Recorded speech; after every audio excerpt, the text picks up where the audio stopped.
everyone, welcome to Nolzur's Marvelous Tutorials, Episode 2 with RealmSmith. Today we are going to paint the young blue dragon. Last week actually we did the young copper dragon, and it turned out that we were done early because it was a much easier miniature to paint because of the color scheme. So we're going to crack this open. This is the Nolzur's Marvelous Miniatures, the young blue dragon by WizKids. It is a D&D product, and we're going to use Vallejo paints to paint it today. Real quick, while I'm opening it up, I want to thank, of course, WizKids for the awesome partnership and our ongoing partnership. This is a show that we will be doing every single Sunday from 7 to 9. Next weekend, because of D&D Live, we'll actually be there. But next weekend for D&D Live, we will not be doing one because all of the streams are canceled for that weekend because of the wonderful event that D&D is putting on for everybody. This is really loud, and it's... And I'll have all these ties. It's nicely secured. Let's just take this blue dragon out. But yeah, every Sunday we will be doing this from 5 to 7 Eastern Standard Time, and that is 2 to 4 Pacific Time. We are doing the Nolzur's Young Dragons to start, and so this is the first in the series. The second in the series. Last week we did the young copper dragon. You can see that on VOD at RealmSmith.tv, twitch.tv/RealmSmith, and you can watch the VOD version of that so that you can kind of learn how to paint that awesome copper dragon. This one here, like I said, is the young blue dragon. Next week we're going to be doing the young black dragon, and the week after that we'll be doing the green dragon. Let's get right to it. So to start, we're going to get heavy blue, and that is a heavy extra opaque paint from WizKids, from Vallejo. And if we can get the other screen there, just the split screen. And for, actually, let's go through tools first before we do that. So you have your young blue dragon. That is, again, by WizKids. We have some Vallejo brushes, including a detail brush, a base brush, and a dry brush. Then, of course, a water pot, some paper towel, and a paint palette. On to paints. We have quite a few paints. There's 12 Vallejo paints we're using today. Bone white, heavy blue, black, electric blue, sepia wash, and magic blue. Heavy ochre, which again is a heavy opaque paint. Khaki, livery green, then a blue wash, violet ink, and tan. So let's jump right into that. The blue wash, like I said, extra opaque heavy blue is kind of Vallejo's version of any heavy paint in a paint line. So basically it's designed to go in and on in kind of one coat if possible. And so it's great for base coating, as you would imagine it would be. So we're going to use a large brush here, and we're just going to go in and we're going to start to lay down this heavy blue on all the areas that the scales will be blue. And that is all along the back of the tail here, and it's also going to be on the underside of the tail as well. If you guys have any questions, we are live in the chat. I will be keeping an eye on things. Joel, who typically co-hosts for me, is not here tonight to take your questions and relay them, so I will get to them as soon as I possibly can. I'm just using a larger brush here to lay this in, and I want to make sure that when you're putting on a base coat like this, that you want to kind of jab it into all the nooks and crannies so that you make sure that you get a nice solid coat with this. I always add just a touch of water to my paints, even the heavy ones, because we just want them to flow really, really nice. Just like this. Taking a look in the chat here. Again, if you guys are in the chat, be sure to say hi, and we'll answer your questions as we go. I am going to keep away from the recesses on the wing here. And again, we're using heavy blue to base coat all the areas of the scales. We're actually going to then, later on, use heavy ochre within the middle of the scales.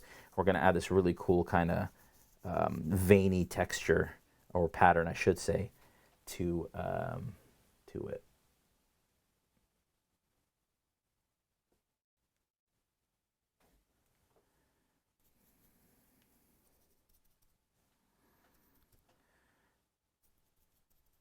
Here we go.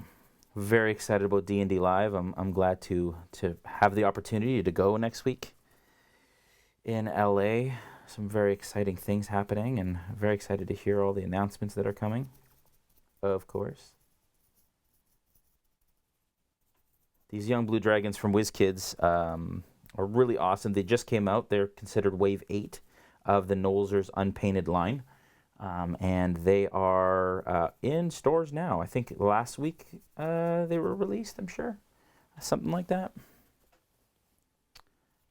Again, we started with the young copper dragon last week because it was kind of the easiest, just because the metallic dragons all tend to be kind of one tone. And then the chromatic dragons, like this one, tend to have a bit more depth in color. And with the metallic paints, it makes it really easy to get decent coverage and kind of a look that you're searching for. All right.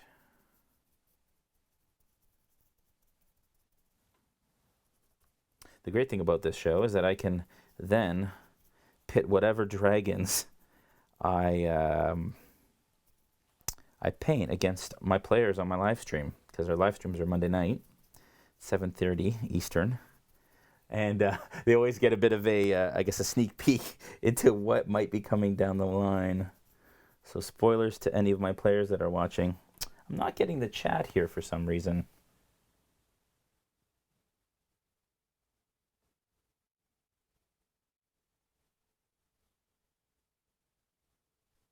I'm not sure why.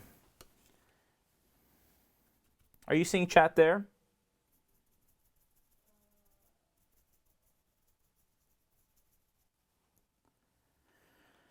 Now, we are only going to do the heavy ochre on the inside of the wing. On the outside, we're going to do it all blue. Okay.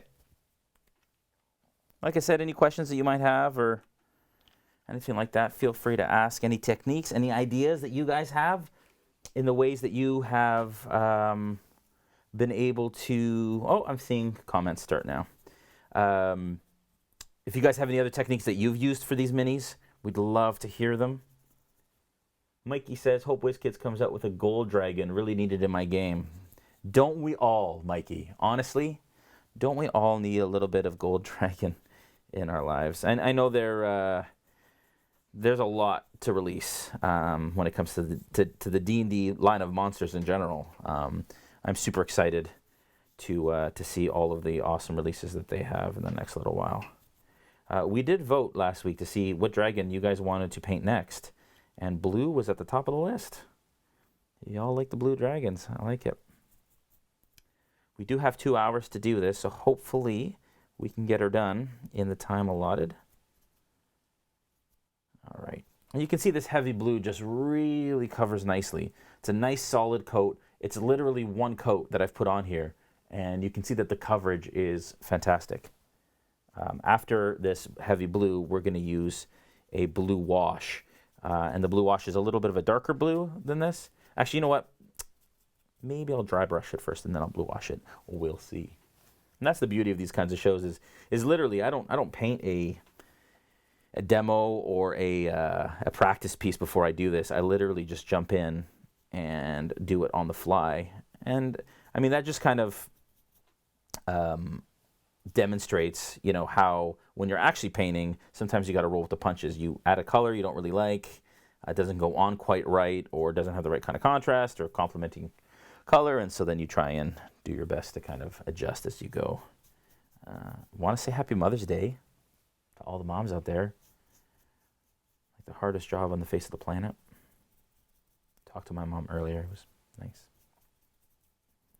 So happy Mother's Day. Dark Strider 193 says, what's your experience between the paints you're using and GW paints? That is a great question. I do find I use GW for many years. And they make great paint. But the thing that I do enjoy about Vallejo is, and I'll speak to Vallejo rather than kind of comparing, and you guys can make your own comparisons based on your experience. But for me, I love the dropper bottles for Vallejo. So the paint goes a lot further. And the shelf life on Vallejo bottles is like 4 or 5 years. It's actually quite a long time. And so with the dropper bottles, literally, you put as much in your palette as you want, and you go through a lot less of it. So that is really beneficial for that. The other thing too I find is Vallejo paint tends to stay wet in the palette longer, which gives me a bit more time to work. And if I need to come back to a color later, it's actually quite easy for me to dip right in, and the paint is literally still wet like an hour later. I am putting paint all over my nice DM shelf. It's all good. Character, right? But still using heavy blue here. This is the longest kind of process, the base coating process, obviously. Merciful DM, got it. Says hello and greetings. They're saying my mini paints always dry out. Sometimes it helps to. Sometimes people say put a ball bearing in the bottle, no matter what brand you have, just because it helps to keep the paint kind of broken up, especially when you shake it. And just make sure you seal your paints, folks. Like, no matter what paint you use or what brand of paint you use, you know, if you leave your cap slightly loose and air gets in, it will absolutely dry those paints out. So just make sure that you guys are diligent with closing your paints and use a palette. You know, paints that have pots, you definitely want to close those up every time you drop some paint in your palette, so that, again, you get the longevity out of your paints that you want.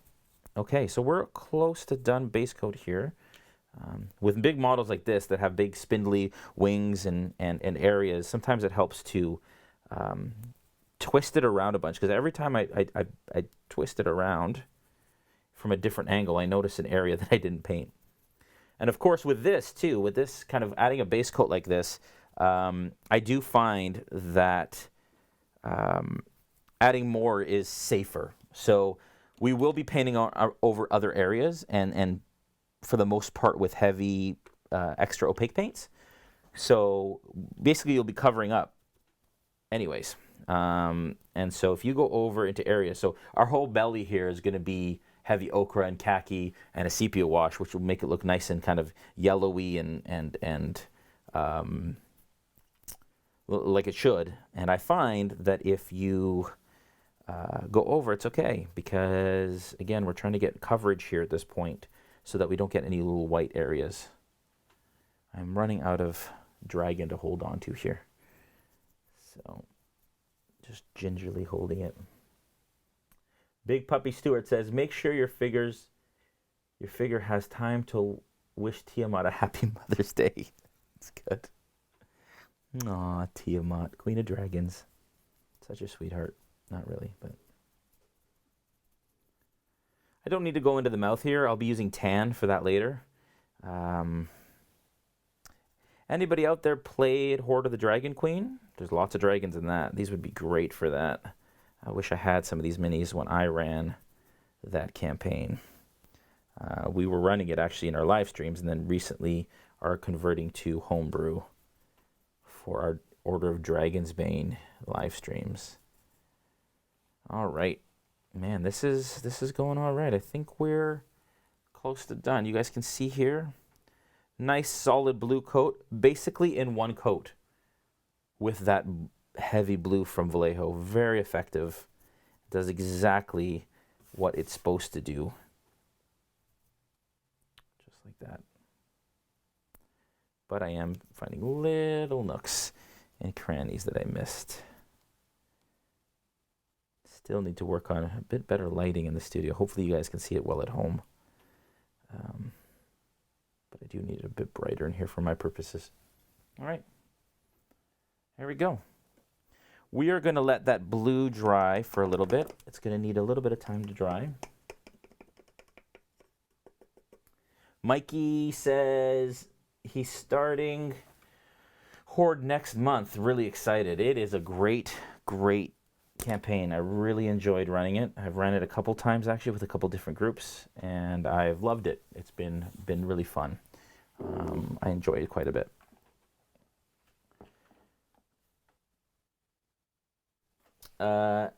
Naroon says, when I use washes, it gets air bubbles in it. Am I doing something wrong? So the reason why sometimes you get air bubbles in your wash is honestly mostly because because you're painting in quite vigorously. So as you do that, it creates air pockets. And so what helps to not get bubbles is to just push it around slowly. What I do with a wash, and you'll see when we wash this a little later, what I would do with a wash is I will deposit it on the miniature and then move it around the miniature rather than kind of roughly. It's a different technique than applying a base coat, for example, or even a layer coat. You definitely want to be ginger when you're moving it around. I do find, though, I do get bubbles as well sometimes, especially when you're trying to kind of rush through a mini because you need to get it on the tabletop the next day or whatever. But I do find that even if you get bubbles, that they don't tend to show up in the final. And I rarely do a wash as the final step in painting. So, you know, some of those imperfections that you get are quickly kind of covered when you dry brush over that or add whatever layer paints. Don't forget the base this time. Dark Strider says, we'll see if we get to the base. This puppy's going to take a little bit longer than the Copper Dragon did. But glad to see some of you guys are back. All right, so I think I'm doing okay here. All right. Parts of the wings are dry, so I'm actually going to go into heavy ochre and start to lay down that base coat before I dry brush the blue here. Again, this is an extra opaque paint from Vallejo, heavy ochre. Put some of that in the palette. And this we're going to use to paint the insides of the wings, so in the spaces, as well as the belly and neck, and anywhere where that kind of lighter undertone would be. For that, we're going to use Vallejo #2 Torre brush. They're synthetic brushes, and they're actually quite good. You can get them in packs of, you can get them single, or you can get in packs of 3 that they sell for miniature painting purposes. All right, so I'm just going to start to do this. And basically what I'm doing is I'm putting the paint on, and a little tip for painting in general, I usually start kind of in the middle of the area that I want to paint, and then I'm pushing paint closer to the edge. So rather than starting right on the edge, I find that I get a lot more mistakes that way.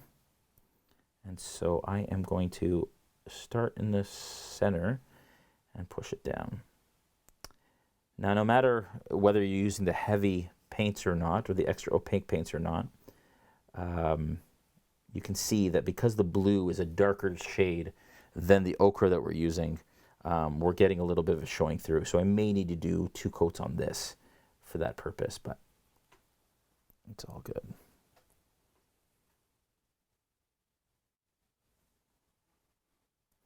How many of you guys have purchased these WizKids Young Dragons? And how many of you have already painted them? And which ones did you get? I'd love to hear kind of what's out there in the wild and what people are digging. And then beyond that too, what WizKids minis are your favorites? I know that obviously the Beholder was a crowd favorite.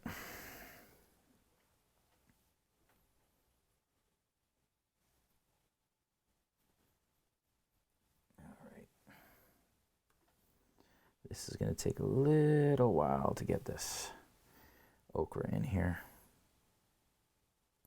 I find too, like, the base coating part tends to get a little tedious in general when mini painting. Perhaps some of you, appreciate or like that step.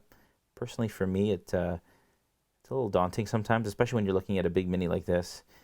It is a little paint by numbers, and so, I tend to, sometimes you get a little, it looks kind of primary, but it's in the washing stage and kind of the dry brushing and even layer paint stage that magic starts to happen, and it really starts to come together.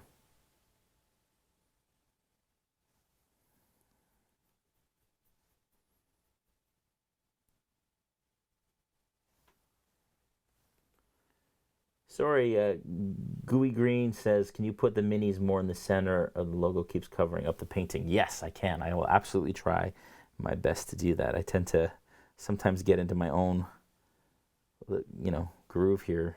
And all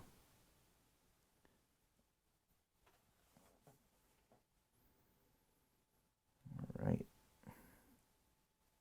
Hopefully that's a bit better. Again, we're just painting heavy ochre into the inside of the wings. And then we will also put it on the belly as well. I may switch to a slightly larger brush for this because we only have so much time.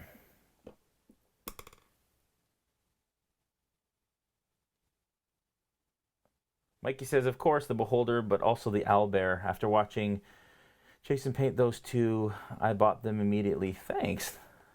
With all the Vallejo paints for those two. Seriously, Mikey, that's awesome. I'm glad that we could inspire you that way. Arcane says he can never find the Beholders anyway. Still, eh? I know they were super popular, and WizKids just keeps pumping those bad boys out, and nobody can get enough of them. It's an amazing mini. Last year at Origins, I painted 11 Beholders. And I've had enough of painting Beholders, that's for sure. But I love that miniature. It's probably my favorite miniature I've ever painted. If you guys want to check out the tutorial that we did for painting the Beholder, you can check it out on our YouTube page at youtube.com/RealmSmith. We have a bunch of tutorials up there, including some terrain tutorials and such. But the two mini tutorials that we have up there for the Nolzur's line was the Owlbear and the Beholder, actually, which Mikey was referring to. And you'll get some cool technique ideas there. Our Beholder series is a 4-part series. It's actually 5, but the 5th part, which isn't released yet, will be available only to people in members of the Realm, which are our exclusive kind of Facebook group members for subscribers of our Adventure Crate. But we have the Beholder series. We go through 4. You guys have access to 4 parts. It goes all the way through base coating to kind of layer. Actually, prepping the minis is kind of the first step with base coating, and then we go through the whole process of layering, and then we do some like OSL special effect lighting, which was a lot of fun to do, just like the front of the Monsters manual. So we did that, and then part 5, which again is exclusive to members of the Realm. We will be teaching you how to put LEDs in the energy blast from the eye stalks using Green Stuff World products. So for here, I'm just going to kind of feather it along the stomach. It's kind of hard to see in here just because, again, that area is really tight and it's kind of dark, but we're just going to continue to feather it into the underside of this stomach here. Perfect. All right. And again, as I go around this mini, I'm seeing areas like that finger. Look at that. That one toe. Still just the primer color. Best thing about WizKids minis for me, one of the best things, there's a lot of things that I like about them, but one of the best things about the WizKids minis is they come pre-primed. Literally, you saw we popped it out of the package and went straight to paint. It's really cool. All right, so we've got the whole belly there. We've got a base coat on the neck. We're going to have to come in here with a second base coat, I think, because, again, the blue is showing through here. And I'm getting a little bit on some of the toes and stuff, but I'll go in and I'll address that after with some more blue. And again, I find that, you know, I tend to be a bit of a perfectionist, and I have to actually kind of force myself to just get things done and not worry about, you know, the small details as much. I mean, they are going to be on the table, and they're one creature in a table of many, right? So sometimes they still have mold lines. That is really true, Arcane Void. And obviously, if you're kind of a perfectionist like I am, especially on kind of the showpiece mini. So a mini like this for me is a showpiece mini. It's a mini that, you know, will show up in a big battle. I painted like 30 zombies, and I didn't even touch any prep work at all when I did that. I just wanted to get as many zombies on the table as I could. But something like this, Absolutely. I mean, we didn't do that at the tail end, the top end of this show. This mini is actually pretty good for mold lines. The bigger ones tend to be. But when you have mold lines, you can just use a hobby knife to kind of scrape those bad boys off. All right. We're using heavy ochre here.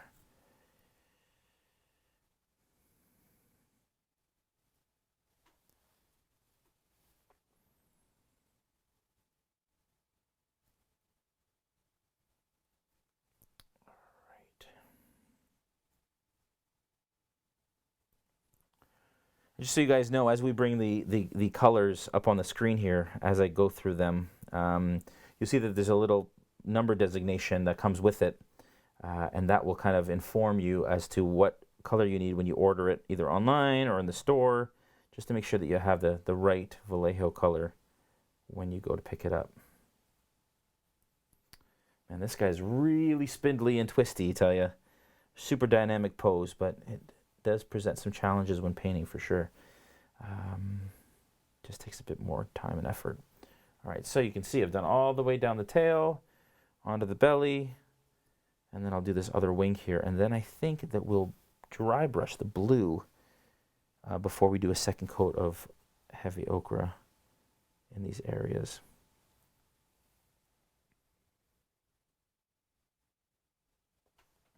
Yeah, so I mean, yeah, the pose is a little awkward to paint in places, but you can see that this wing bends a little bit, so I can actually just kind of spread it out a little bit so that I can paint the underside fairly easily.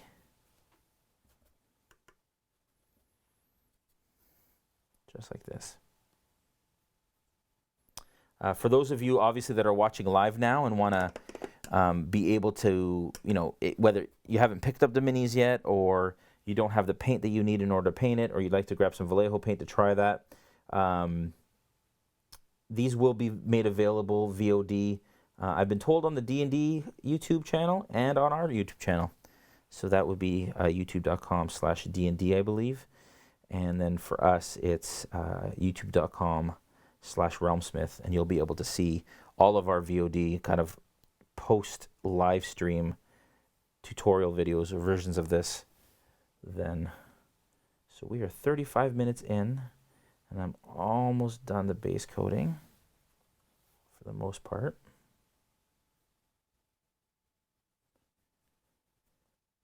And again, folks, we're painting a blue dragon in 2 hours, so you know, you'll see that I'm not taking the great care that I typically would maybe on a kind of a centerpiece mini like this.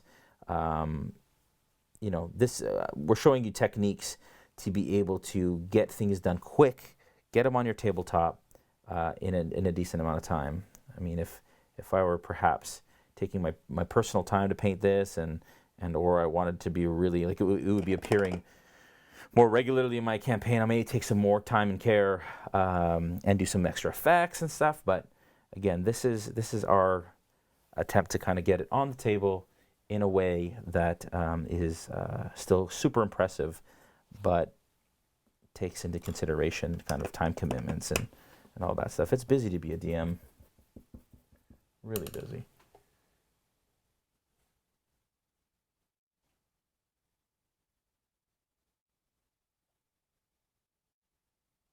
Big Puppy Stewart says he likes some of the brands that make the softer plastic. It is easier to cut and reposition. Absolutely. He's talking about bones as well as the WizKids stuff. But yeah, I mean, you know, my players, well, I guess everybody's players are different, but for the most part, players aren't going to pick a mini up and look at the details. It needs to look good at basically, you know, a foot to 2 feet away from you on the tabletop, or from your players on the tabletop. And so, you know, spending a lot of time trying to get the paint job perfect, given the fact that, you know, again, a DM's time is really busy and you have lots to do and prep for. For that reason, you know, perhaps you want to spend a little less time on the painting and more time kind of on prepping for your event and so on. All right. I am missing my magic blue. How do I have 12 paints and I'm missing my magic blue? I don't know why. Strange. All right. Let's go with a wash. So we are going to use this blue wash first, actually, before I do that. The blue wash is a dark wash. And washes, for those of you that are kind of new to painting, will notice that basically, well, we call it, I say this every time, but call it like talent in a bottle or liquid talent. Basically, it goes into the recesses and creates depth and contrast in certain areas. So we're going to do it on the wing here so you can see. I'm taking a brush here, kind of a larger brush, loaded it with the wash, and then I'm just going to spread it along the wing here. And you can see as I spread it, it's going to go into the recesses, and it's going to create shadow and depth in those recesses there. We're just basically, again, roughly, for the most part, you can see that I'm getting bubbles there, but that's not a huge issue because those bubbles tend to go away a little bit. And the wash will look a little muddled once it's dried, but that's okay too. And the washes take a little bit longer to dry, so I tend to do this closer to the top of my painting session so that by the time I get back to them, that they are dry and I can continue to kind of move on. We're going to go through quite a bit of wash on this guy.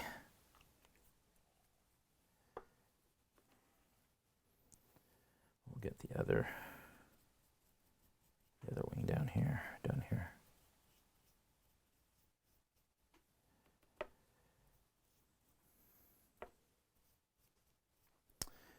That's actually the Game Air. So you guys know, I was brought a magic blue here, but it's actually the Game Air bottle. They're a little thinner and they go right into airbrush. You can be used though. Some people actually prefer to paint with the Game Air paints because they're able to blend a little bit better and they don't have to dilute them and all of that kind of stuff. But for our purposes, we're just looking for the regular Game Air stuff. That's a hint for. I don't, eh? They should be on my rack in on the desk there. I am dripping everywhere here. The one thing we do want to be careful of is not getting this wash onto the heavy ochre areas. So when we start to wash the under area or the underbelly, or areas close to it, we might end up using a smaller brush to do that. But this will just go into all the textures and give you that contrast that you're looking for and that shadow that you're looking for. Perfect.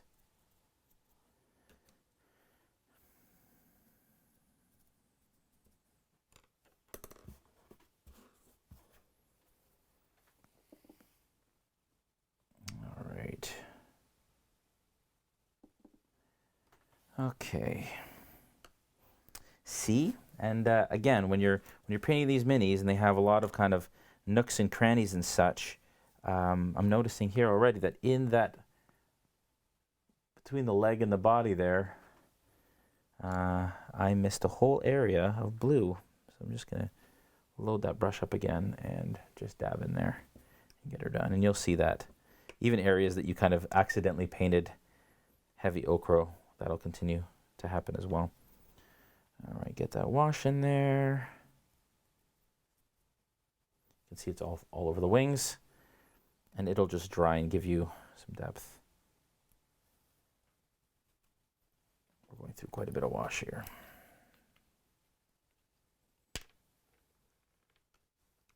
Still on the blue wash.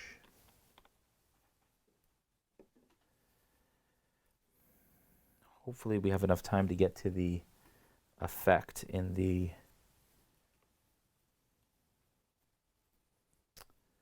all these, well, not all these blue dragons, but sorry, not all the young dragons, but the blue dragon comes with a little kind of lightning effect that comes with him in his blister.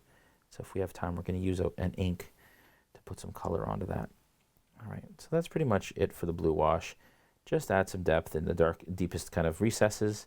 I will put some on the backside, but again, want to be careful not to get it as much as possible onto the heavy ochre areas that we're painting here,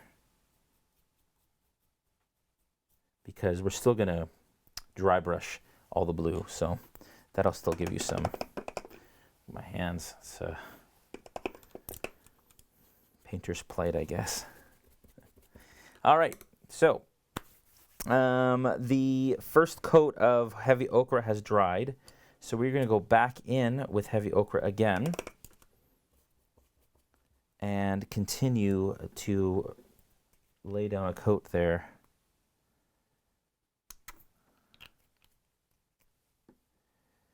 All right, we'll get into the really exciting stuff real soon, folks.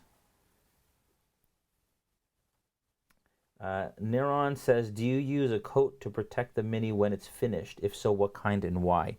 Yeah, so there are lots of kind of spray varnishes on the market that work well.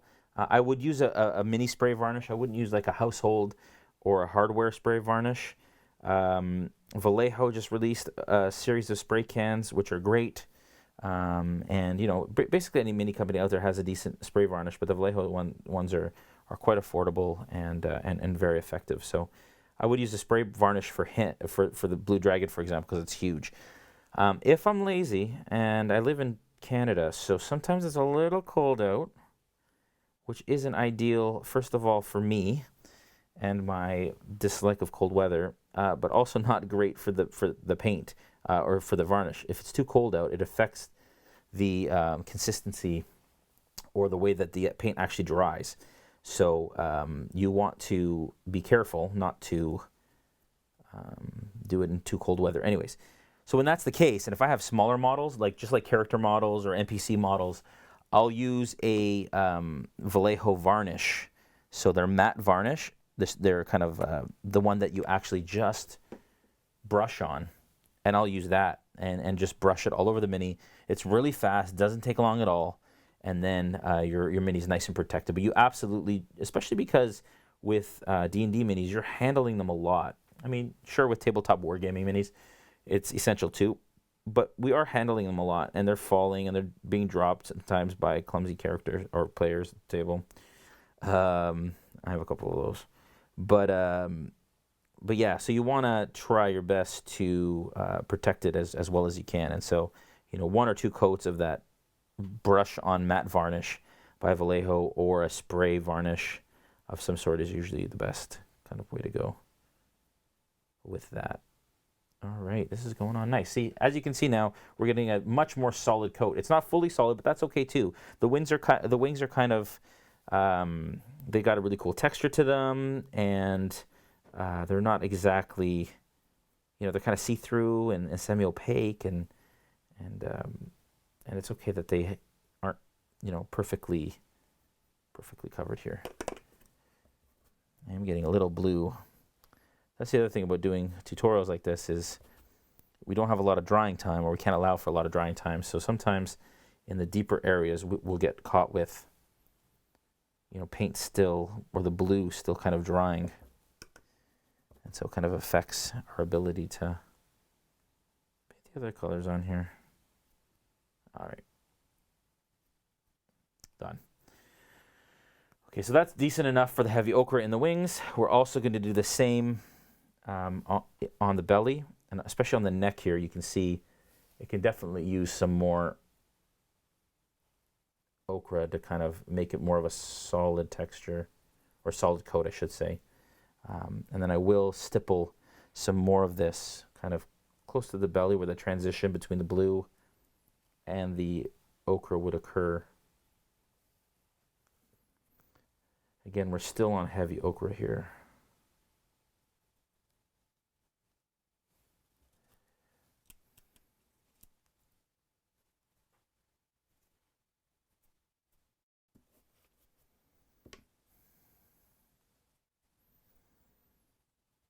All right. Okay. Now this wash is going to take a little while still. So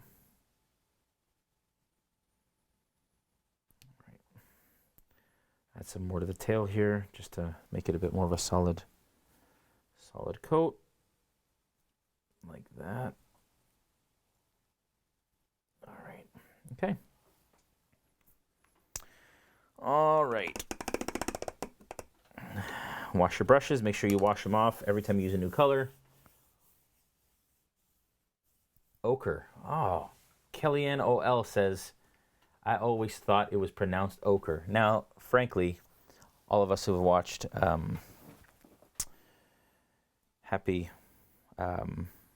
oh my gosh, it's Bob Ross. Yeah, totally just blanked. We should know that, and I should know that. I think it is ochre. I've said okra like forever. Everybody at home probably is cringing every time I say okra. Maybe it is ochre. Anybody else vote on that? It's a regional thing. Both are correct, depending on where you're from.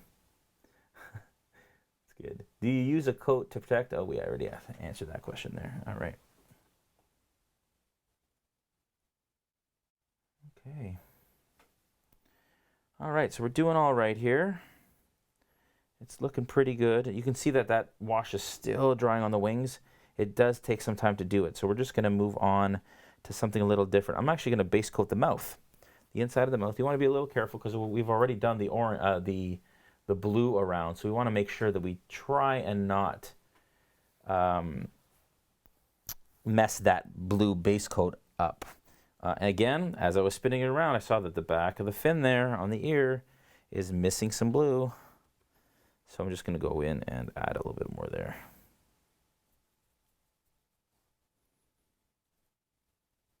There we go. Okay.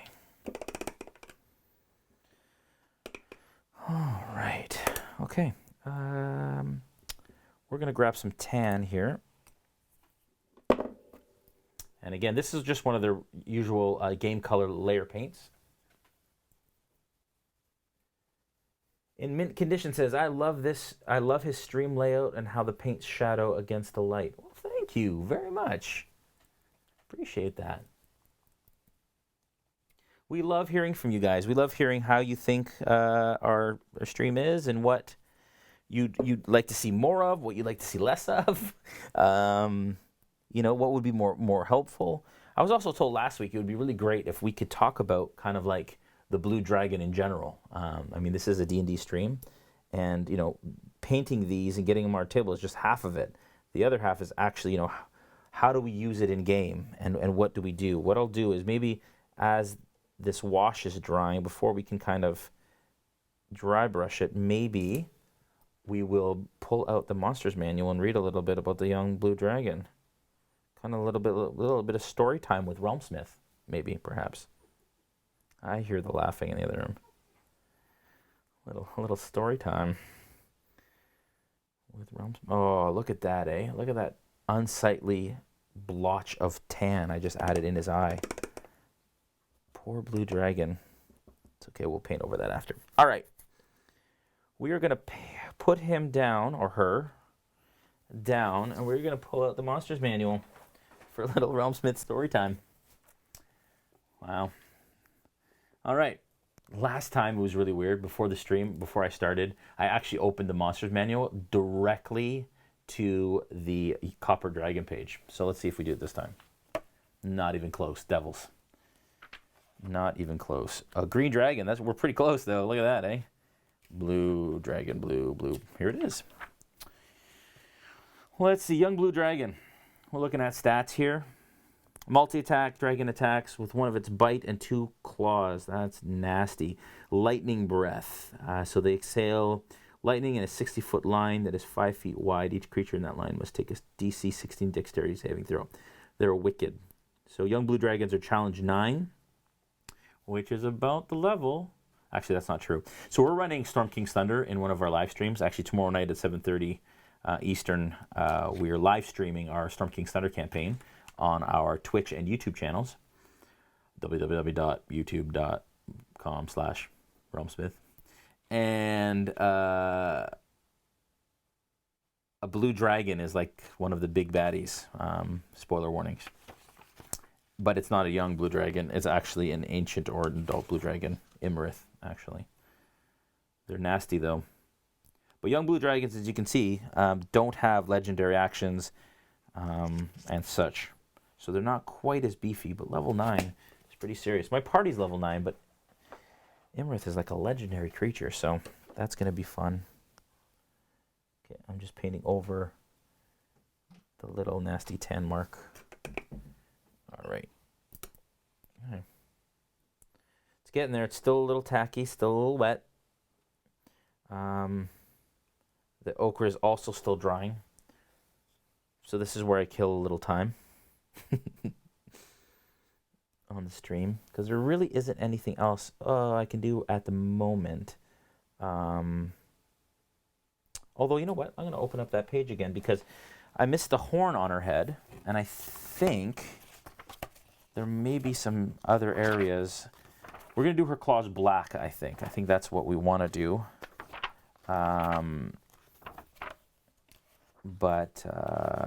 Dragons.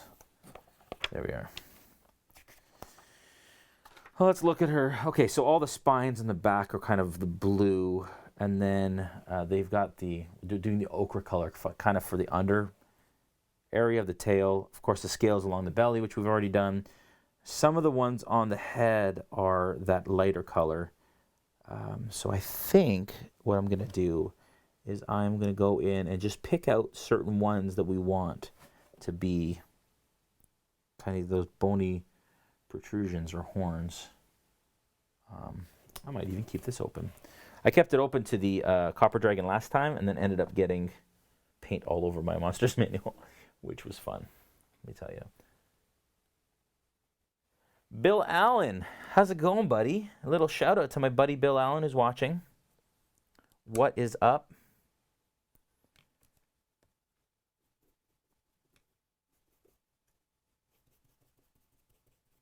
All right.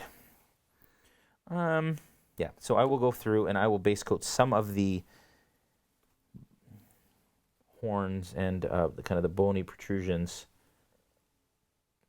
on the top side of this dragon. This big horn on the head that he has on his head is kind of very characteristic of the blue dragon. We have 1 hour. Think we can finish this in an hour? Maybe. You know what? I think I'm going to go through and I'm going to paint all these little guys with the ochre. So they're going to be kind of a light bone color in the end. Just the center ones up to about there. That'll be cool.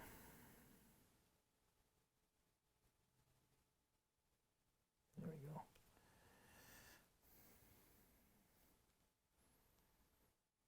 And as you can see, a little tip that I like to give every week is when you're trying to get into tight areas or do detail work, it helps to brace your painting hand. So I'm holding the mini in one hand. I'm kind of cradling it as gingerly as possible so I don't rub as much paint or rub as little paint off as I can.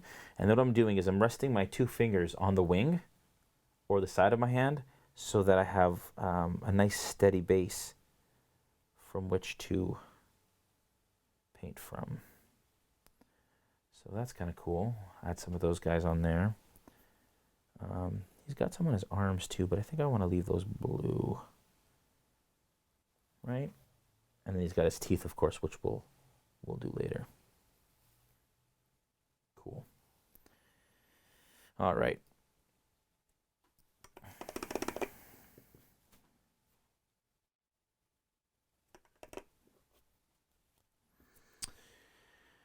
So that wash is still drying on the back there, you can see.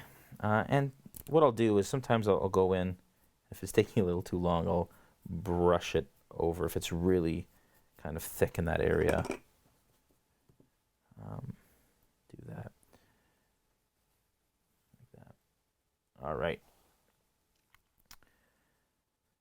I am going to go ahead and I'm going to try and dry brush this magic blue on here. We're on to magic blue now. Now I'm using the air paint because we couldn't find the regular one, but that's okay. So the idea behind dry brushing, for those of you that don't know, is that you basically are loading your brush with paint and then wiping as much as possible off it, which seems counterintuitive, but basically what that does is it allows or leaves kind of a residue left on your brush, almost like a paint residue, not even paint itself. So you're brushing off basically till there's almost nothing left on the brush, and then you're carefully running it against the grain. And so what I mean by that is doing it this way, it would get into all the cracks or the segmentations or whatever, all the dips in the tail. You don't want to do that. What you want is to go against it like this so that it's picking it up just on the edges of the surface. So basically it's just catching the topmost areas of that color or of that area, and it's adding a highlight in one go.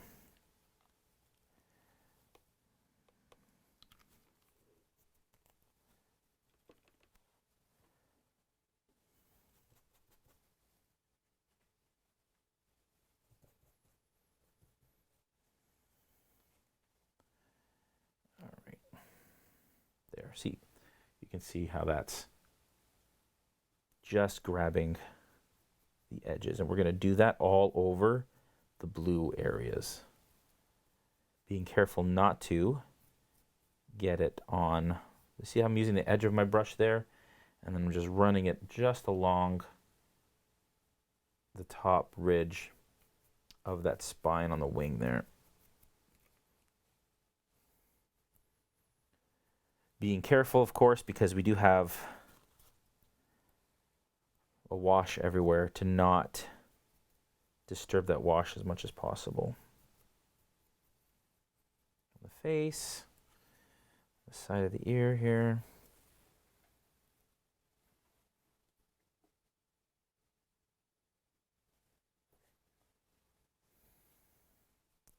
Where's everyone from? I'd like to hear where everybody's from here. My chat is disappeared again here. Let's get back in.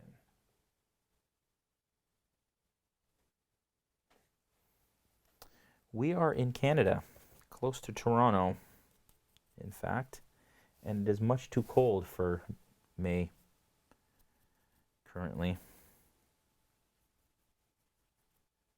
I actually really enjoyed dry brushing. It's a process that just you start to really see the piece come to life when you do it. You want to use a brush that you don't care about too much, or basically a brush that's kind of on its way out, because you don't want it to, because this will kind of harm the bristles when you do it. But we're starting to get some depth in here. Hopefully you guys can see that at home. All right, so this, you can see that really nice. It's picking up just like the folds on the wings. Like that. Wow, that turned out really nice. See that? I'm starting to sound like Bob Ross. Happy little wing. Almost done the dry brushing of Magic Blue. Next, after Magic Blue, we're going to go to Electric Blue, which is a much lighter blue. And we want to be careful, because if you overdo it and you add too much, it's going to really pop, like almost too much for what you're looking for. Dry brushing should be subtle, and it should be in multiple layers. So let's just grab the Electric Blue here. We're going to try this. And you can see it's quite a bit lighter than the Magic Blue is.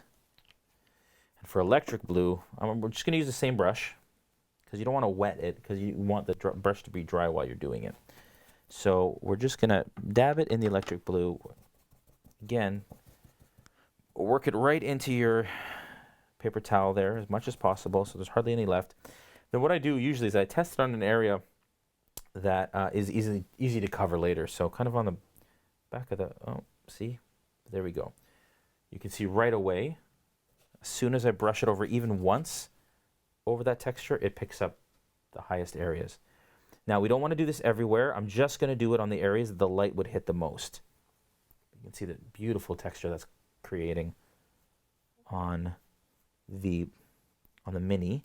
And I'm hitting only the areas that are on the like the highest points of an area. So for example, on the leg here, what you want to do is you want to get the top of the haunch kind of the quad there, and then kind of along the side, but then we're stopping there. On this arm, again, shoulder, kind of along the side, on the knuckles, and then we'll stop there, like that. Face, same thing, right? We want more on top, because that's where the light's hitting, and then hardly any on the bottom. And that'll give you that kind of realistic lighting on the face. You can see already it's doing that. Are we getting any chat there, Rachel? I see the last thing was Bill Allen said sweet. I think I'm behind on the chat. The chat's kind of acting up. But you can see, guys, on this wing, I'm going really light with the dry brush and only along the spines. And you can see how it's really adding some really nice subtle highlights. There's people from Norway, Brazil, New Jersey. Norway, Brazil, New Jersey. Jeez.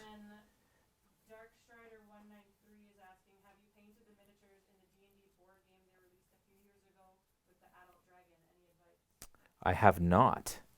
Are they to scale, or are they smaller versions? I do have Assault of the Giants, which is awesome. But those come pre-painted, so I haven't painted any of the ones. But I'm assuming if they're plastic, they probably have to be primed, because they probably don't come pre-primed. So I would absolutely make sure that whatever kind of board game pieces that you buy and want to paint, that you make sure that they're primed first, because most of them don't come primed. So you want to buy some spray primer or even some brush-on primer to make sure you do that. So that would be my first tip. And then you would just paint them like any other miniature. In fact, I would use, I don't know what colors they are, but whatever colors they are, I would just use kind of our tutorials, or there are lots of other great tutorials out there that would work as well. Okay, so that is electric blue, and that worked out quite nicely. Can you tilt the over here a bit towards you more? Which way? Down? Yeah.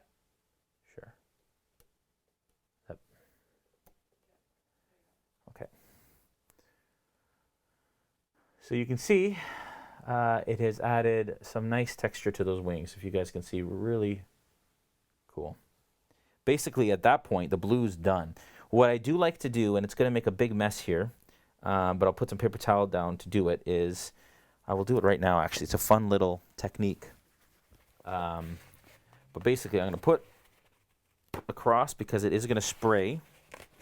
We're just going to grab some paper towel here, put it down, because if you're painting at your dining room table and you live with your parents, they're not going to like blue wash on their dining room table, you know what I'm saying? All right. So we're going to grab our dry brush, so the one that's kind of like messy anyways, and you're going to take the brush and you're going to dip it in some blue wash. You're going to water it down a little bit. Dip it in your blue wash like this, so it's nice and loaded. You're going to grab your wing here, and we're going to basically like spray like this onto the wing. As you can see, this would be really messy if we didn't have. But what that's going to do is it's going to give it these little like dots, so it looks like natural texture on the wings, and it just gives it a little bit more kind of personality, like that. And just on the wings, I usually do that. Elegant OL says, I love the dry brushing technique to add depth. Those wings look amazing. I don't think the camera does it justice. Yeah, that's the other problem too, is we're working on our lighting situation and our camera situation. So when that improves, hopefully we'll have an opportunity to be a bit clearer. But we're still kind of working on the technical sides of this. But yeah, it works. It works really nicely. We will be posting pictures of the Mini afterwards on our Instagram and in our Facebook.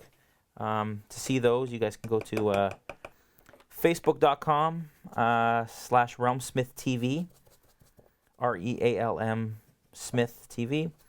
And then as well on Instagram, it's the same. It's / RealmSmith TV as well.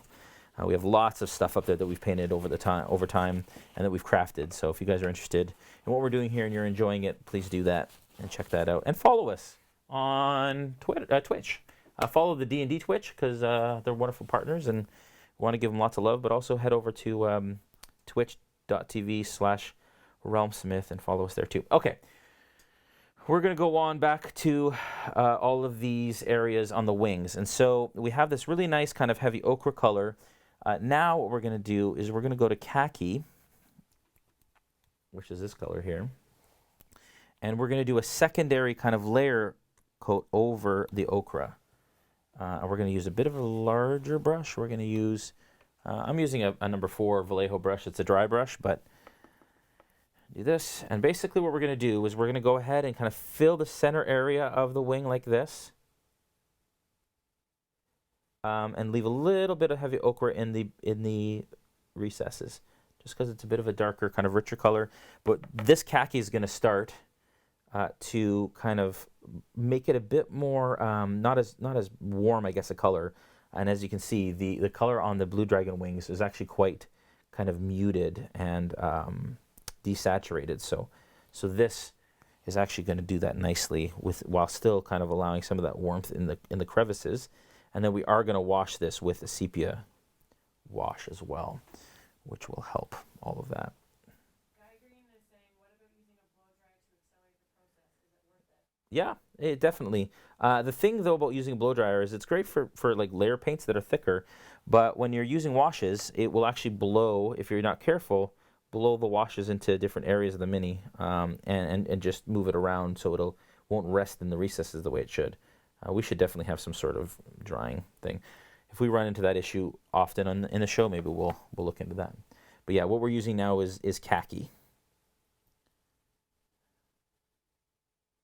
to continue our wings and then the belly as well. That is khaki. There. Very good. It's good. It's great. All right. Sorry. Oh, is that what's going on? Okay. All right. Okay. So almost done on the wings here.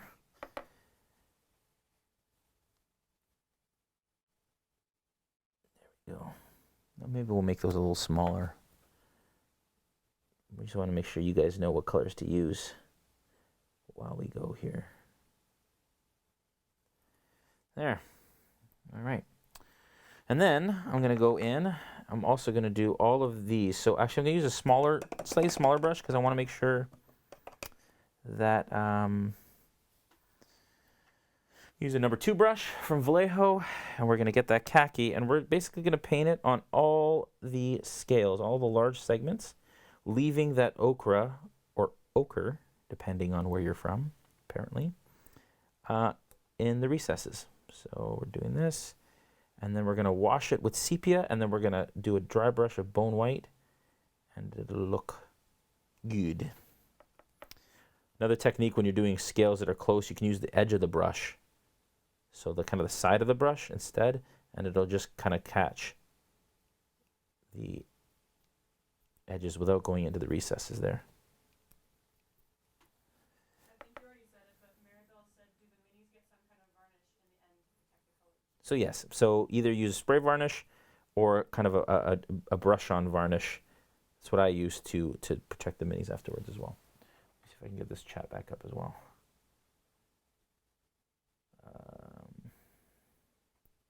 The Twitch chat is kind of acting up.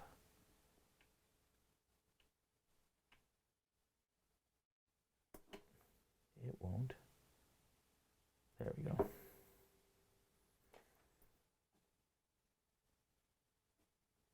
There we go.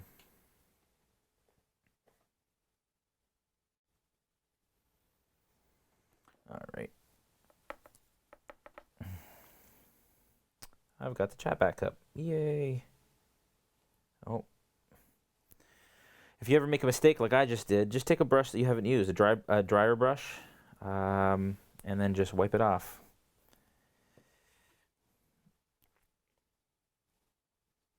Again, folks, this is quick and dirty. Catching every scale on the way down as much as possible. When I get to the bottom, where the scales are kind of closer together, I'm just using the edge of my brush, like so, to catch those spots. Like that. Done.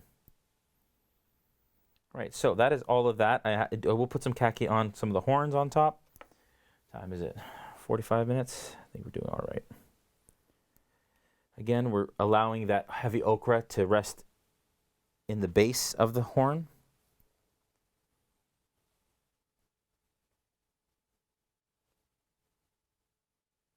But we were putting this khaki kind of all the way up to like 2/3 of the way down the mini here. Like that. And then in here like this.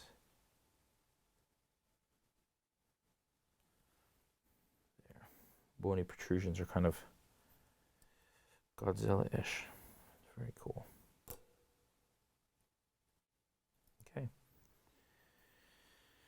All right, so first kind of layer is done of khaki on the ochre.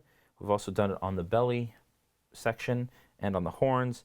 We have a tan in the mouth now that needs a little bit of a wash. For that, we already have a violet ink here, which we're going to use for the kind of the lightning effect that comes with the mini. And so what I'm going to do is I'm just going to use that in the mouth. So I've got tan in there. I'm just literally going to put violet ink into the mouth and let it rest into the recesses, and that will give us some depth on the tongue and on the inside of the mouth. I don't know if you guys can see that or not. It's pretty dark, but that will do what we want it to do. Just give it a bit of depth. Hopefully you can see that. Okay. And then we are going to go back and do the teeth and such on that mouth and the eye. Okay, so while that is drying, actually we're going to do that now. Let's do that now. I'm actually going to go straight bone white on the teeth, and then when we wash it with sepia, sometimes it's good. Like, you don't have to actually work up multiple layers on smaller areas. Sometimes it's great if you want like a bone texture to just go with something like bone white or a lighter color. Even white will work sometimes, or a gray, depending on what you're trying to paint. And then paint it directly onto the area, and then just wash it with a wash, and all of a sudden you get the immediate kind of texture that you're looking for. So we're just going to do the teeth here. Along here, there. They're very small, but we're just kind of hitting them with some bone white to make them a bit more pronounced, like that and that. Just like that. The inside too, like that. So we can see them, and then when we wash them, then you'll get some depth in them, but they'll still remain somewhat kind of light in color.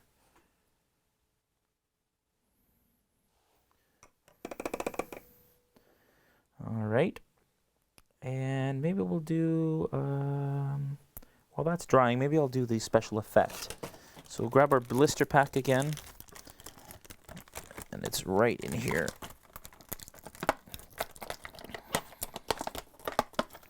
And you'll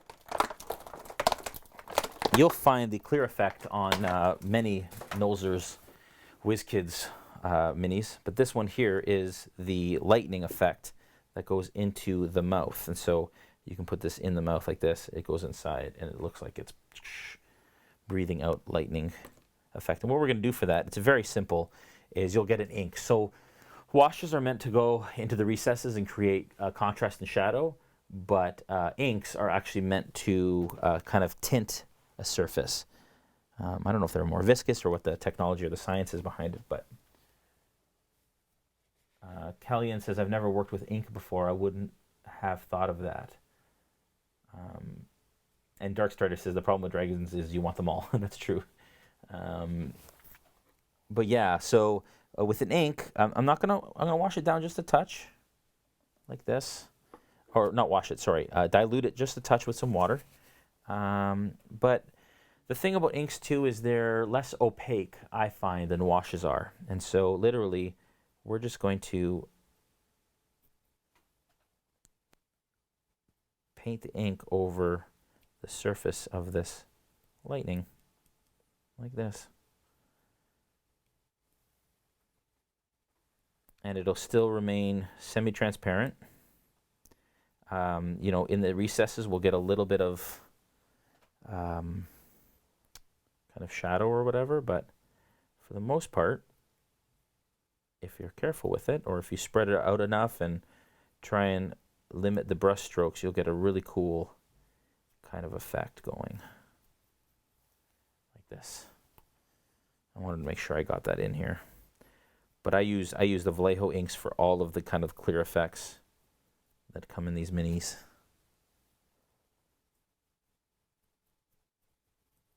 Now again, if you do it too thick, it'll become more opaque. You don't want that. You want it to be nice and thin.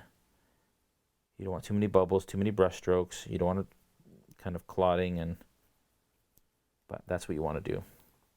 I won't do the whole thing. I'll make sure we have enough time to finish the mini, but that's the idea. You let that dry, and it will hopefully look super cool.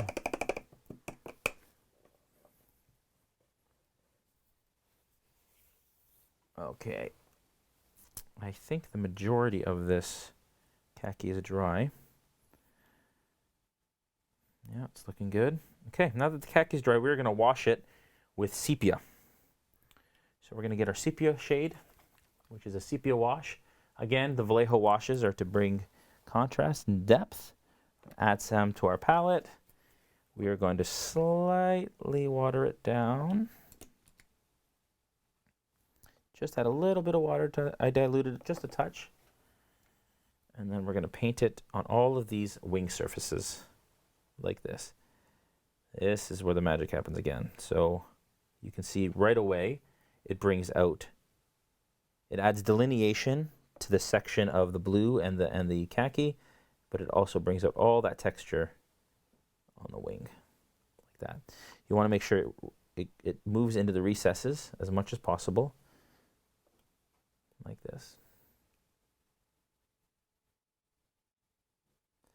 And so we have these bubbles here, but they pretty much disappear by the time it dries, I find. We will go then after this and we will dry brush khaki back on, and then we'll dry brush bone white, and we'll get really cool effects. The bone white is just going to go kind of on the edges.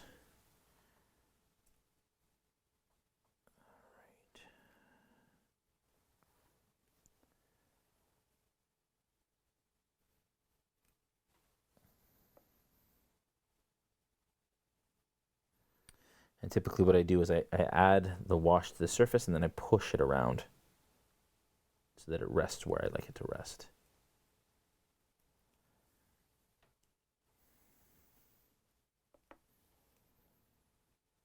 Actually, the next thing we're going to do before we even dry brush it is once this is dry, I'm going to paint in some veins on the inside of these wings. All right, and again, working it into the belly and neck area of the dragon, like this. Making sure again that it doesn't that it doesn't conceal or build up in the recesses so much that you lose the detail. You definitely don't want that, but just enough so that all the recesses are darker than the rest. Even where it meets the body, just a little bit there, and then in the tail. I need some more here.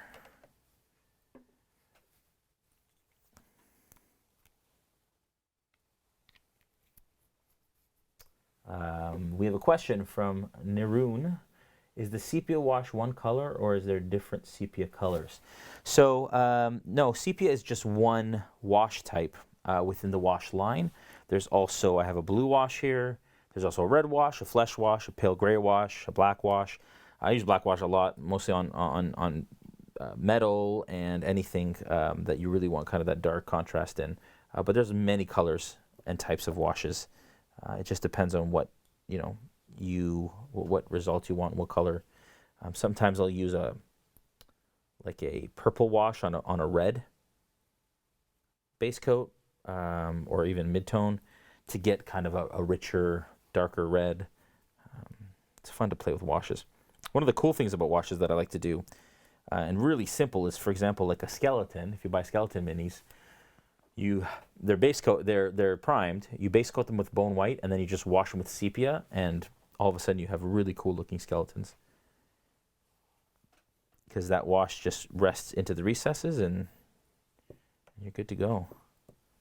Unless they're carrying armor and weapons and stuff, and then that's different. But all right, we're gonna add some sepia again, like I said before, to the horns on the head and the little bony protrusions along its back, like so. Don't want it to be too dark, and then also to the teeth. So I'm doing along the teeth there, like that. All right. Okay, so we're gonna let that, and you can see here, like it tends to get a little bit blotchy when it dries, but then when we dry brush it after, it's gonna look great. All right. I think I'm going to do the eyes. So for the eyes, I'm going to keep it super simple. It's going to have green eyes, livery green. Sometimes I like to do kind of a dot the eye and then use a wash or an ink to create a glow around the eye. And so you basically pool it in. We don't have that here. I'm trying to keep it kind of simple, but that is a cool effect too.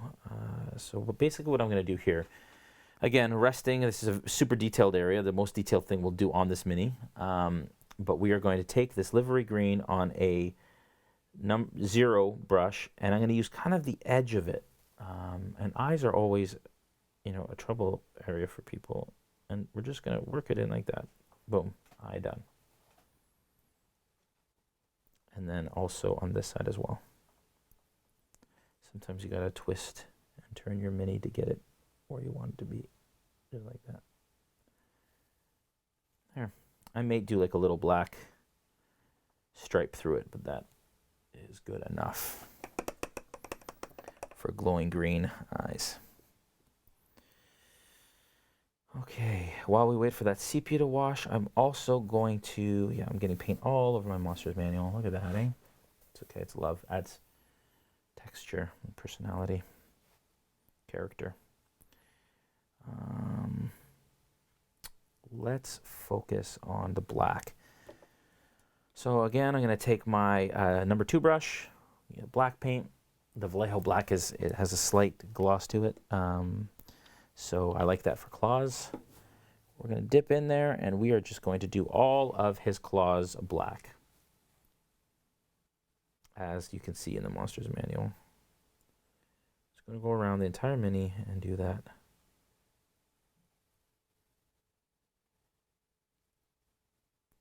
Definitely be sure, folks, to check out all of the D&D live content that D&D will be streaming next weekend. Some super exciting things going on. Really great live streams. Very excited to be there. What's that? Oh, yeah. Yeah, I'm so bad at that. Get into my own world. And like that. All right. You can see. Black claws.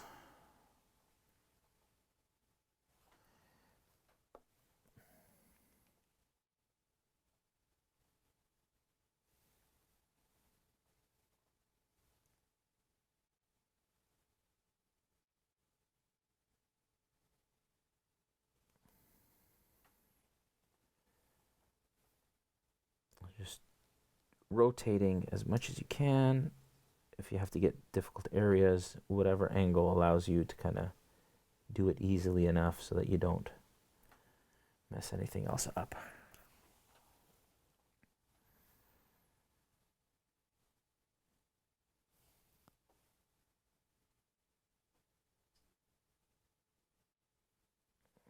Almost done.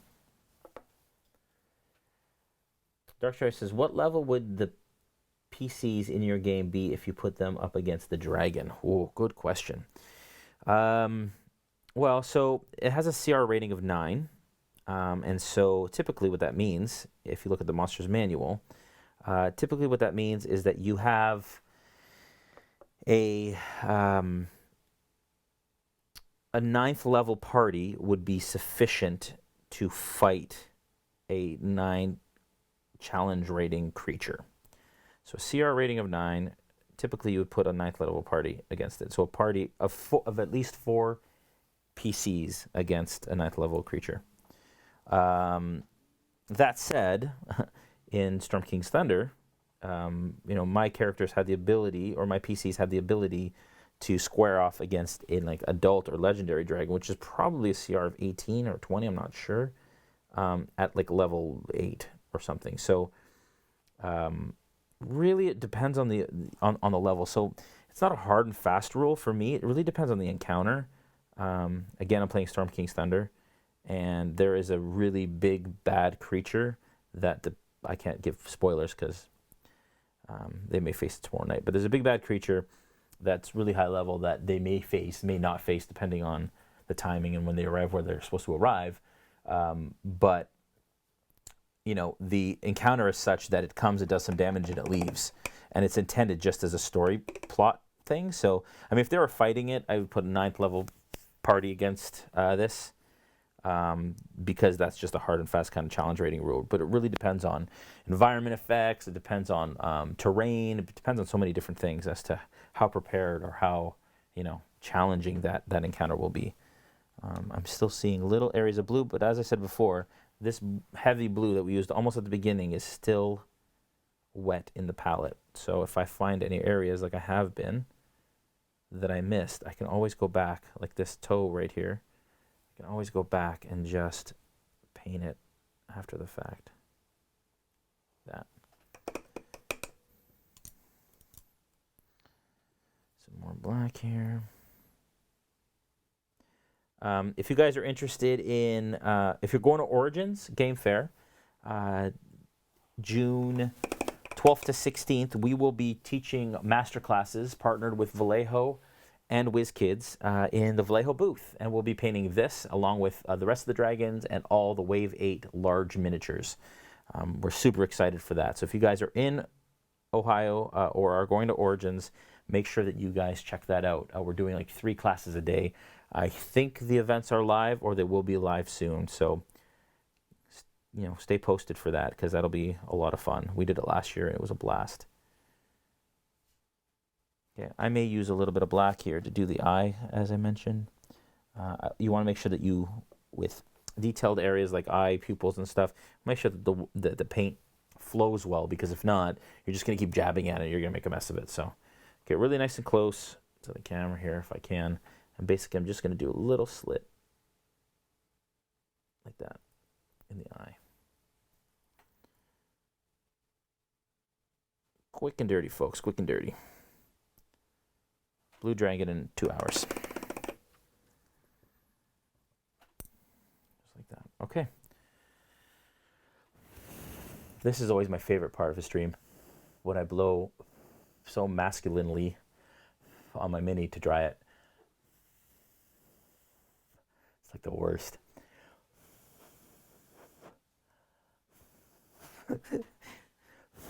All right, so let's get some khaki back on here. I'm going to try and do some of this. You can see that the sepia wash is still wet in some areas, but we might still move forward. I can't believe that we were able to do as much as we did. Oh, before I do that, I promised you I was going to do some veins. So let's do that first. I'm going to use, what am I going to use for veins? Something that I already have access to Won't use ochre. I might, I wonder if, let's see if we can use some actual sepia wash. See how that works. So basically what I'm going to do is I'm going to start there, and I'm just going to, yeah, it does work. So we're just going to use undiluted sepia wash and just kind of paint vein textures, almost like lightning, down the wing like that. Oh, jeez. Like this. And that's just going to give a really cool texture so that when we dry brush over it with khaki again, then we'll have that showing through. It's going to be super cool. Promise. All right. Just add a bunch here. Make sure you have a nice tip on your brush.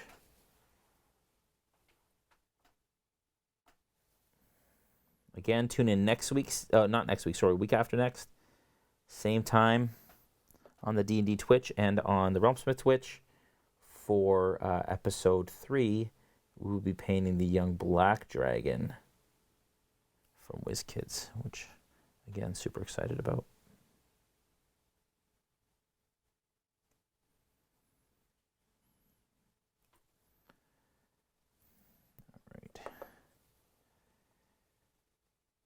Now I'm trying to stick to the 12 colors that we pulled just to kind of show how easy it is to get the results you can. Typically maybe I'd use like a dark brown for this, kind of a beastie brown or something, but for this I wanted to use the wash to take advantage of what we've already used. All right. Okay. That works. The other option, although as it dries, it's not quite as clear as it was. You see that? It's starting to disappear a little bit. So I may go in there now, again, adjusting as we go. I may use some ochre and add a little bit of black to it, just to darken it up a bit, and then do it. Maybe add a little bit of sepia to that, kind of have some fun. And now try this. Let's see.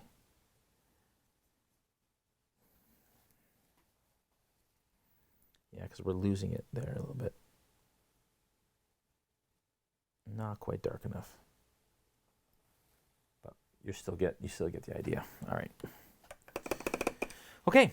So next, you can see that as this starts to dry, you can see that the effect of the ink on that is working out fairly well. All right.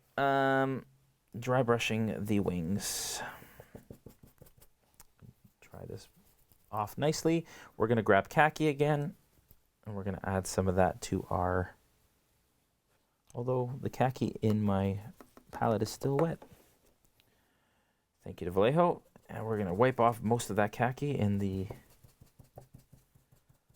on the paper towel.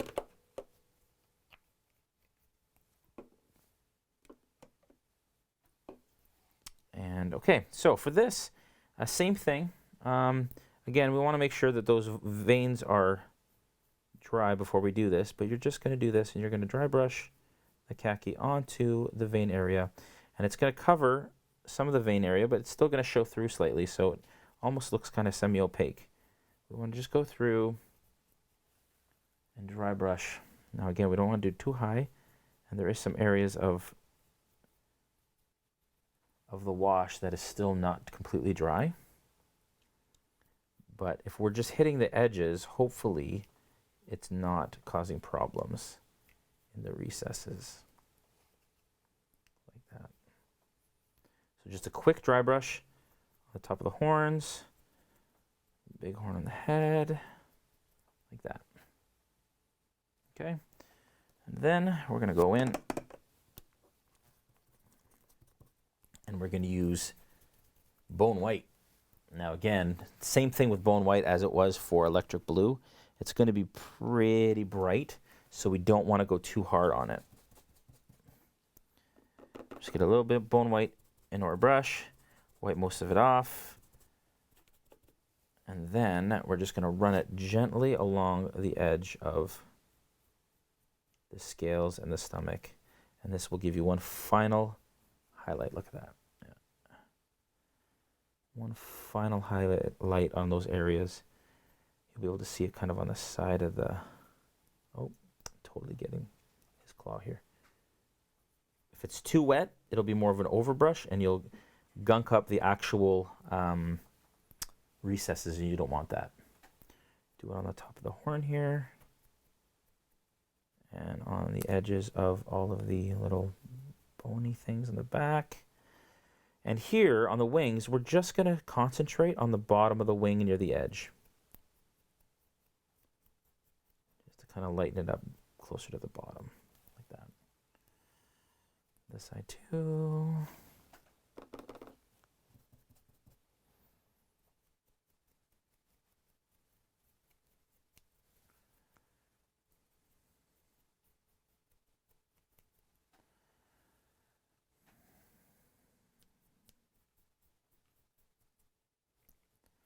We might be done this early again. I thought for sure this time around we would be.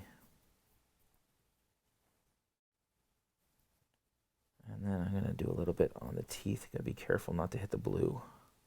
But there we go. So that is pretty much almost done. You can also see kind of the stippling effect or the spraying effect that we did on the wings. Turned out really nicely as well. Jason, can you paint me one of those? Mikey says. If I had the time, Mikey, I'd paint everybody one.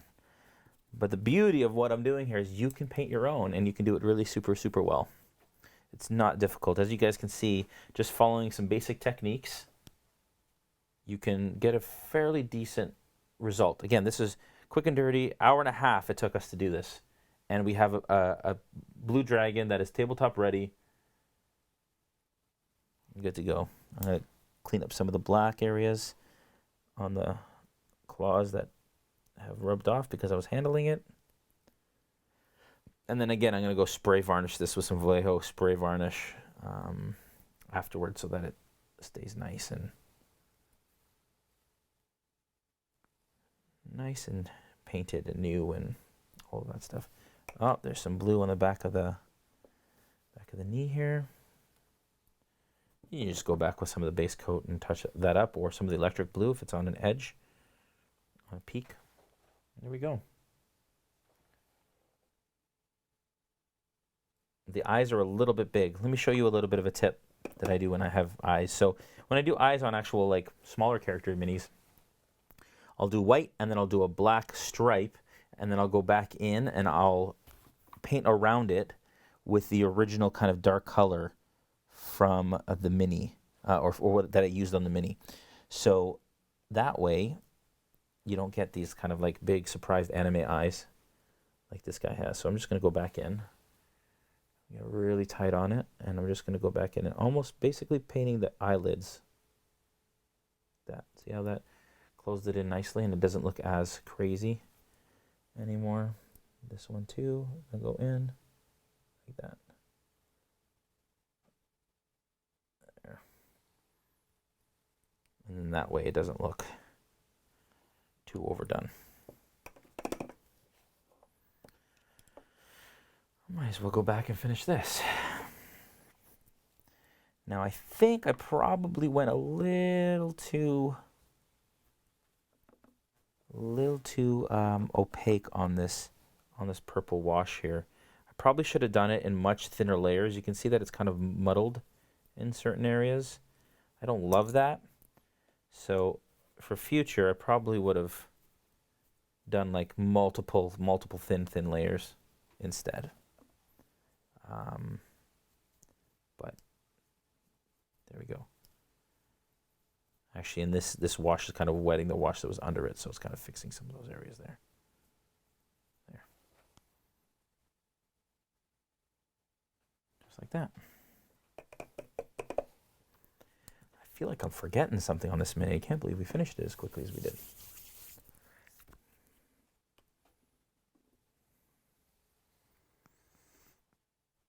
Take one kind of quick look, and then we can go in and we can pick out some more areas if we want, now that we have a little bit of time left over here. For the base, let me show you the base and what I would typically do for the base. These bases all come, or these dragons all come with a really cool base for them, a flying base. So that's the base for this one. Very cool. Cool kind of rocky texture. Desert texture, because I think blue dragons typically live in the desert, if I'm correct. And so this is obviously like sand and stuff. You know what? Maybe we'll paint the base too. We got the time to do it. Why not? Didn't think we'd get to the base, but here we are. So the bases are really cool. They just literally slot into the side of the dragon like this. There we go. And then you got a cool flying blue young dragon. Young blue dragon, I should say. And then once this dries, you can put that in the mouth if you want, when it's doing what it does best. So we're gonna grab some khaki. You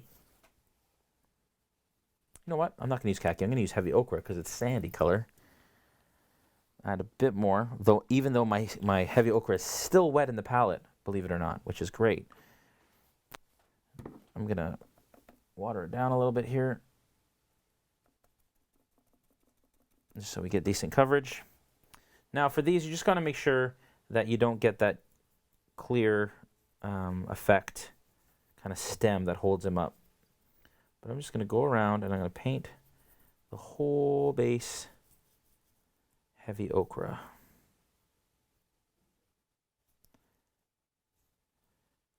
Again, careful not to get it onto the base. I did a little bit there.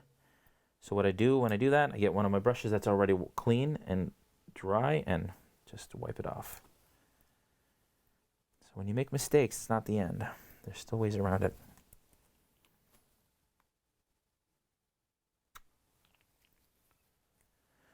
Before I mentioned our crates, we have a monthly adventure crate you guys can check out at www.realmsmith.tv. And basically what that is, you know, we started teaching people how to do fun stuff for your tabletop. We thought, hey, how cool would it be if we actually sent you everything you needed to create awesome adventures at home right to your doorstep every month. So you guys can check out the RealmSmith adventure crates. You get an encounter a month, starting with our first one. You can see it on the screen there. That is the Shattered Shield, which starts off a campaign or an adventure that will lead to a further campaign. So every month you get a brand new box that furthers the storyline. It will occur in six month story arcs, and so right now we're about to ship.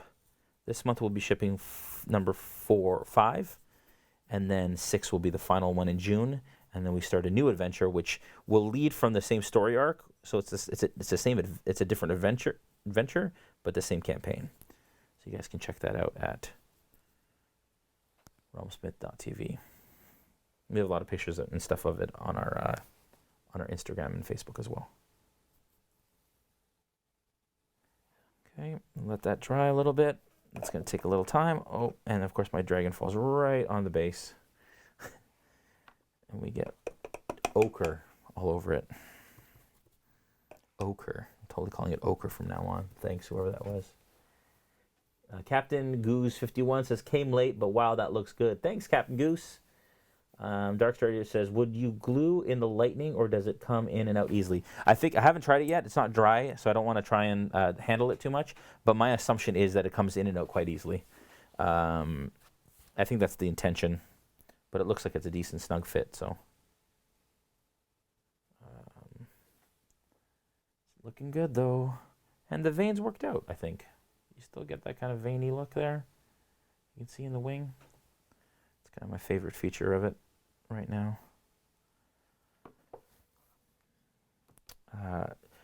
While we're waiting for that desert to dry, I will say again, if you guys want to follow us on Twitter at RealmSmith, and on YouTube and Twitch at /RealmSmith, and on Facebook and Instagram at /RealmSmithTV. Make sure that you subscribe and you follow and you like all our stuff. We love to hear from you guys. If you guys have comments or thoughts on how to improve these and what it would take maybe to make it easier for you guys to digest, or if there's certain areas or aspects or techniques that you guys want to dig into, what minis you guys would like to see, definitely please send us a message, post in our socials, or even comment on the video We go through all of it, and we'll make sure that we make the best possible show for you guys that we possibly can. We love having you guys here. We're super thankful to D&D for putting us and hosting us on their Twitch channel. It's an honor. And again, super thankful to WizKids for supporting us and sending us minis in order to do this and creating awesome minis that we can then paint with Vallejo paints, which are really great paints. Remember, this coming week, that would be what month is it? May. May 17th to 20th is D&D Live, and so you can catch tons of awesome stuff. We're going to be there, and we're really excited to attend and be a part of this awesome event. They do it every year, and so we won't have a show this coming Sunday, a week today, this coming Sunday, but we will have the Black Dragon the following Sunday as well. Check out Origins. We have all our events are posted there or will be posted soon. Make sure that you sign up for them because they go really, really fast. They're super affordable, and you basically sit myself live, and I teach you guys how to paint minis for a couple hours. We're doing 3 a day, and we're doing all kinds of awesome Wave 8 large minis. Most of them are the double wides like this. So definitely make sure that you guys tune in to be able to do that. Also, if you're into live stream gameplay, we do a weekly D&D live stream gameplay of 5th edition. Tomorrow night is our Storm King's Thunder campaign, 7:30 p.m. Eastern Standard Time, called Sentinels of the Storm. And then we have Order of Dragons Bay the next week, and we alternate weeks. And so we go back and forth from them. Currently, that may change in the near future, but we're working on a better schedule so that we're more consistent and you guys kind of get the same content every week. And that's awesome. We still got a couple more minutes left. This, I'm just going to blow on this. We keep doing this. I got to find ways to extend our painting time because clearly we're overestimating what it will take to paint all these. We're almost, it's not even close to dry yet. So we're just going to do that for 15 minutes. How do you guys feel about that? Does it make you uncomfortable? All right. You know what I'm going to do is I'm going to go in here because it's actually kind of watery. I'm just going to, little trick, wipe off the excess because it's already started to cure. We don't need all that. We can just kind of spread it out a little bit more. You guys have any D&D minis that you've seen that are coming out in Wave 8 or have come out in Wave 8 that you guys would like us to paint, actually? If there's anybody out there that has any minis you would like to see us paint from Wave 8, the latest, or any wave, really. We can do, last week we had somebody ask us if we could walk them through how to touch up existing pre-painted minis.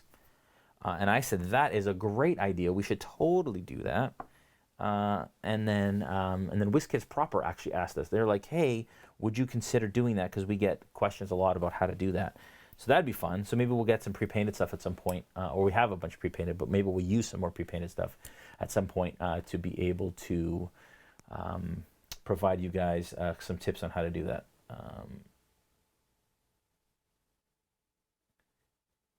Would you glue in the... Oh, we already answered that from Darkstrider. Yeah, cool. All right. So, just so you guys know, because we're right at the tail end here, and I don't think this is going to dry before we have to go offline here. But basically, I have heavy ochre on the base, and it is the extra opaque paint from Vallejo, which goes on really, you can see that, like one coat, and it was diluted, and it went on really solid in the first take. So we're going to let that dry, and then all we're going to do is we're going to take sepia shade like this, and we're going to paint it all over the base, spread it around, make sure it rests into the recesses, and then we'll probably dry brush it with either khaki and, well, probably some khaki first, and then some bone white after that, just to make sure that we have some, you know, and I may even add some tufts of grass kind of things.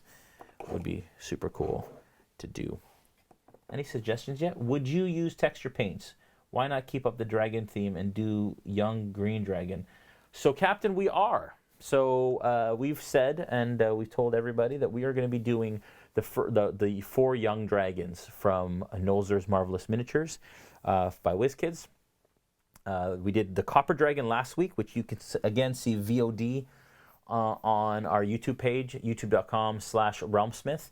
And then this week's the Blue Dragon. Next week we'll be doing the young Black Dragon, and then the week after that we'll be doing the young Green Dragon. Then after that we're not so sure yet, so we want to be able to hear from you guys what you'd like to see us paint next in the series after the dragons. There has been rumors that we might be painting a Shambling Mound. I'm very kind of excited about that, and actually the Shambling Mound might be featured in one of our crates, so it's kind of a double bonus for us, because I get to paint one and then use it on the table. And hopefully my noobs aren't watching, because that was a spoiler. Yeah, all right.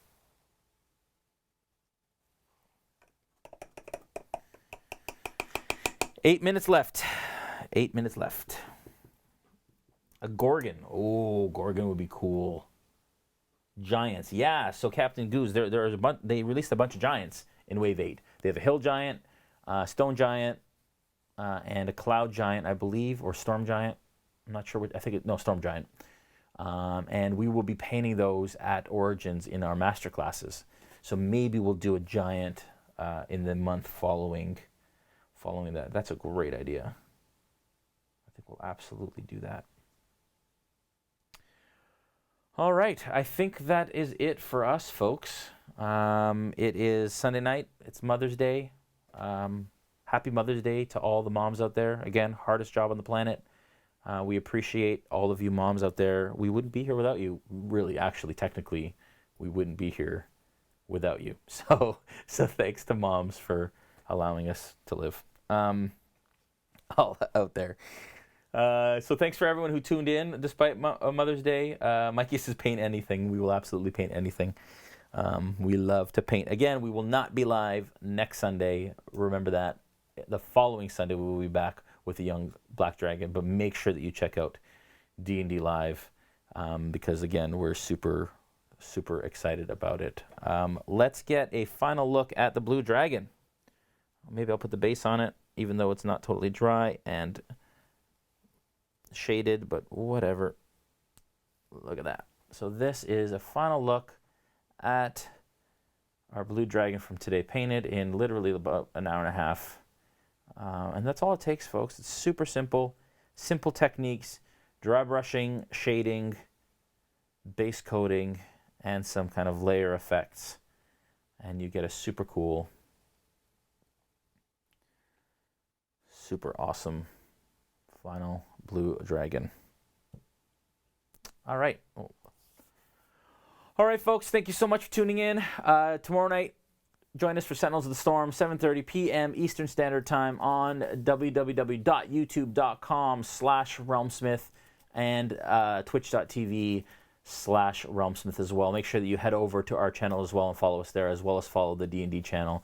We're so happy to be here, and we're so excited to do this. That is episode 2 in the can, folks. Thank you so much for tuning in. You guys have a wonderful week, and we will see you at D&D Live, and then we'll also see you a week from then doing the Black Dragon as well. Have a good one. Peace.